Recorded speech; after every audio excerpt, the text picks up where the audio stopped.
In Matthew 27, Pontius Pilate turned Jesus over to his Roman soldiers to begin the long and terrible lead up to the cross where he would die. First, Jesus was scourged. As one study Bible says, quote, Roman flogging was a horrific, cruel punishment.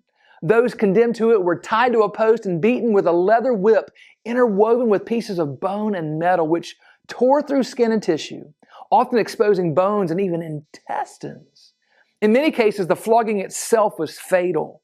The Romans scourged Jesus nearly to death so that he would not remain alive on the cross after sundown, unquote. The scourging caused great bodily injury, but when that was finally over, the soldiers added insult to injury. They began to mock Jesus by dressing him like a ragtag king. They stripped him and put a scarlet robe on him. They twisted together a crown of thorns and put it on his head and put a reed in his right hand like a scepter. And then they knelt before him, mocking him, saying, Hail, King of the Jews! And they spit on him and took the reed and struck him on his head. And when they were finally finished, they stripped him of his robe, put his clothes back on him, and led him away to be crucified. Beloved, these are not pleasant details to consider, but they're important details.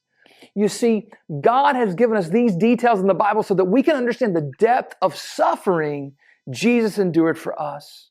I'm reminded of the prophetic words about Jesus from Isaiah 53. But he was wounded for our transgressions. He was bruised for our iniquities. The chastisement of our peace was upon him, and with his stripes we are healed. Beloved, his suffering leads to our healing. May you turn to Jesus and be healed of all your sins. Change begins in you. The Change Begins in You is brought to you in part by Piggly Wiggly of Collinsville, Patrick Allen Companies, Mitchell Tire and Wrecker in Collinsville, and Mowdy Cabinetry.